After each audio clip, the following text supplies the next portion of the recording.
Welcome back to One-to-One Health Kick. Yesterday, I left you with the following question of the day. True or false? When eating out, if you just focus on getting ketchup, honey, jelly, and creamy sauces on the side, you're being heart healthy. This is false. Since all of these are high sugar, high calorie options, they should be avoided if possible or used sparingly. Hi, I'm Hannah, and today we're back in the grocery store to discuss carbohydrate selection. We'll focus on 3 areas in the grocery store: fruits and vegetables, milk and yogurt, and finally, grains, cereals, and breads. First, let's look at the fruit and vegetable section.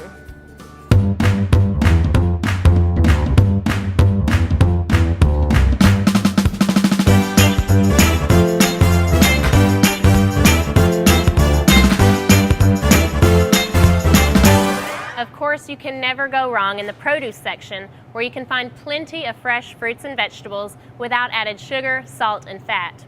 The only thing better than this is if you have access to a local farmer's market or have room to plant a garden at home.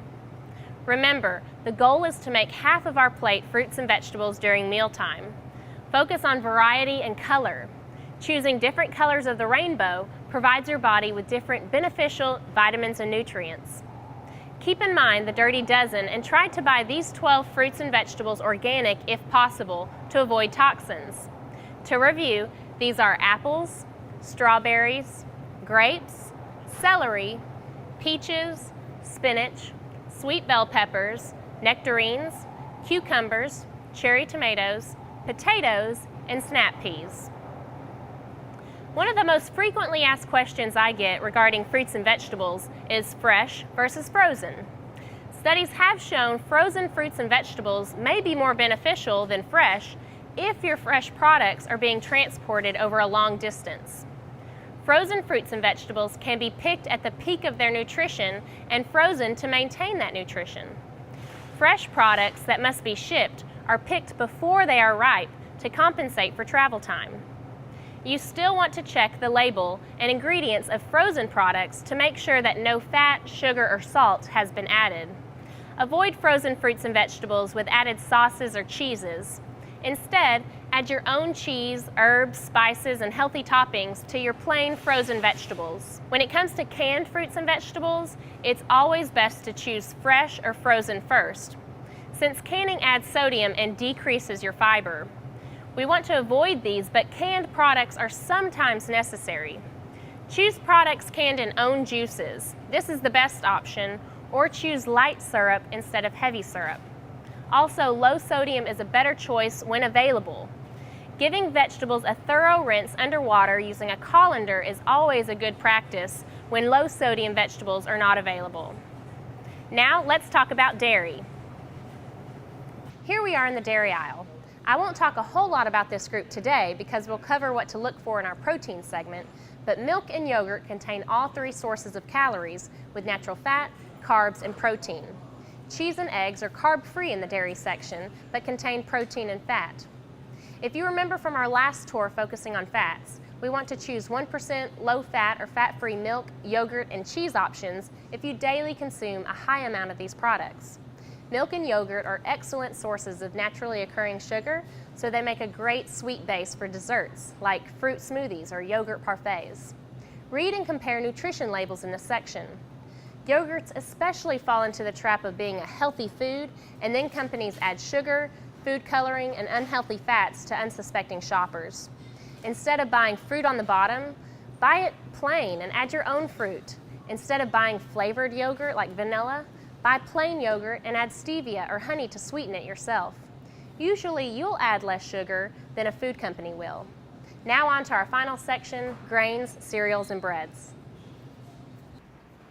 Keep in mind that our goals are to increase fiber intake and to make at least half of our grains whole grains. Adding whole grains to breakfast is a very simple way to increase fiber. In the winter months, I usually choose oatmeal, and in the summer months, I'll eat granola mixed with yogurt and fruit. We'll discuss some great oatmeal recipes in our next segment, so don't miss that. You know, selecting oatmeal can be a challenge, but keep it simple. There's a spectrum of flavors that include added sugar, flavors, or artificial nasties. These might be devoid of the very nutritional components you're looking to consume. Traditional options such as steel-cut oats are full of vitamins, minerals, and fiber, so they make a better choice. While steel-cut oats are not as popular as the instant oatmeal because you lose the convenience of zapping them in the microwave for 2 minutes and voila, it's done, they are hearty and healthy. In between the two extremes of instant and steel-cut oats are the rolled oats. I love to choose the whole grain, high fiber option and make crock pot recipes found online.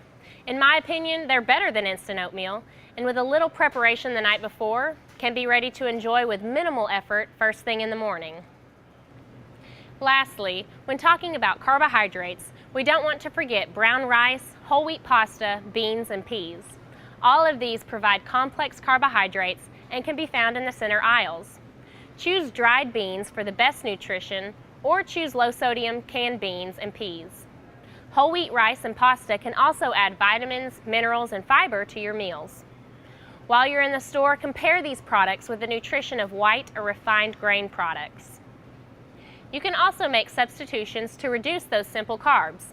I now make spaghetti squash spaghetti, which is just as easy as boiling noodles and takes about 40 minutes to bake in an oven. I also substitute rice with quinoa since it's higher in fiber, protein, and healthy fats. Look for quinoa by the rice and tune in for our upcoming cooking segment with quinoa for quick and easy recipe ideas. Your goal should be to choose at least one whole grain option for breakfast, lunch, and dinner. To make it easy, look for the Whole Grain Council's whole grain stamp to help you identify whole grain foods.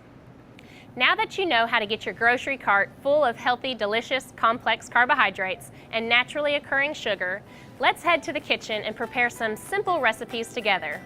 Before we go, here's your health kit question of the day. When choosing sweetener alternatives, why is stevia recommended? So let's summarize what we talked about today. Remember to eat from the rainbow. Choose a variety of color when eating fruits and vegetables. 1% or low-fat milk or yogurt is a great sweetener for smoothies. If eating canned fruit, remember to choose in-own juices or light syrup. Those are the best options. If eating canned vegetables, choose low sodium or give a thorough rinse underwater using a mesh strainer.